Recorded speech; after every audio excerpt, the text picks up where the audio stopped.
What's going on YouTube? It's Mid-40s Gamer here, coming at you with some more Dark Souls 3 content. Today we're going to be taking a look at a beginner strategy for farming Pale Tongues offline in PvE fashion.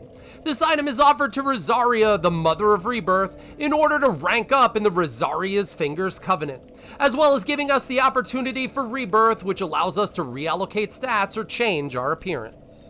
So let's see if the number of teeth in our helmet equal the same as the item discovery bonus it offers. Tell the Firekeeper that we love it when a plan comes together, and get after it. Our story begins at the Keep perimeter bonfire and consists of killing 2 Darkwraiths, walking up the path, and resetting at the bonfire in order to farm enough Pale Tongues to receive all of Rosaria's grotesque trinkets. After turning in 10 Pale Tongues, you'll receive the Obscuring Ring, which makes the wearer invisible to enemy players at long distances. After turning in 30 Pale Tongues, you'll receive the Mangrub Staff, which scales damage directly from luck up to 45. As luck passes the 45 mark, it gains virtually nothing per level spent.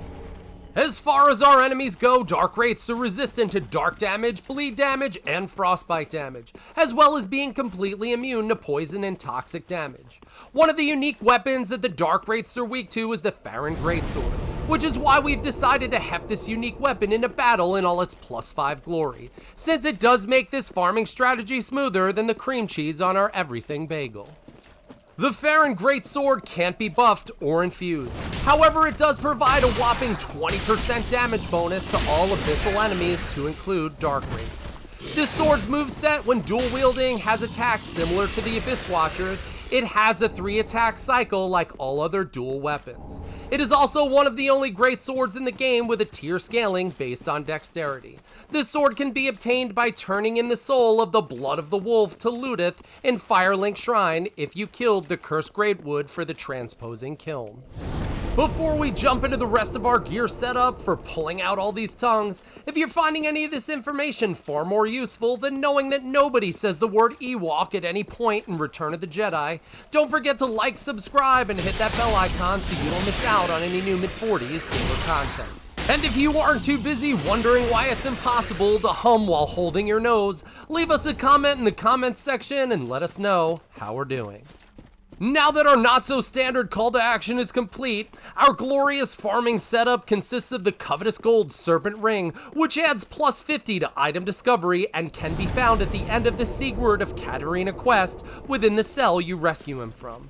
The next item on our list is a symbol of Avarice, our favorite farming helmet that has more teeth than a giant armadillo, which adds a hefty 100 to item discovery and a 50% bonus to all souls gained. This rare drop from mimic enemies was looted from the Irithyll dungeon during this playthrough. The only drawback being is the ancient curse placed upon this helmet sucks away 10 hit points per second from the wearer, and it'll drain your health bar to 0 if you go AFK for a bowl of ice cream.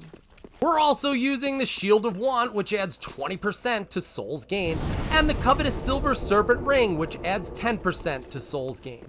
Neither of these items have any bearing on item discovery, but every soul gained is a soul earned, and greedy is as greedy does. The shield can be found at the beginning of the Smoldering Lake in the nest of the giant Karthik Sandworm, and the ring can be accessed early on in the game behind an illusionary wall in the rafters of Firelink Shrine.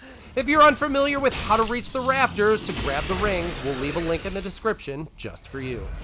It is also important to note that you can also utilize the Crystal Sage's Rapier instead of the Shield of Want. The Rapier adds 50 to item discovery and can be obtained by giving the soul of a Crystal Sage to Ludith in Firelink Shrine. Sadly, we got a little trophy hungry and traded the soul we had for the spell Crystal Hail to end the game with all sorceries.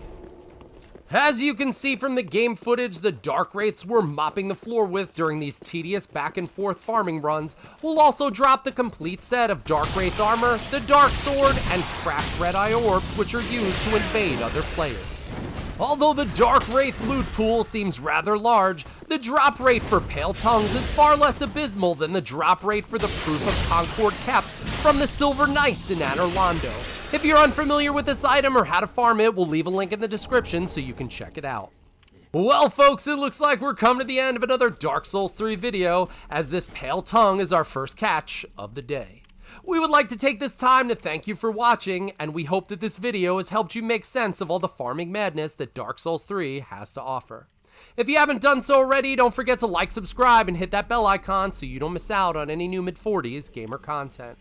And if you aren't too busy wondering why Master Yoda was almost played by a monkey, leave us a comment in the comments section and let us know how we're doing.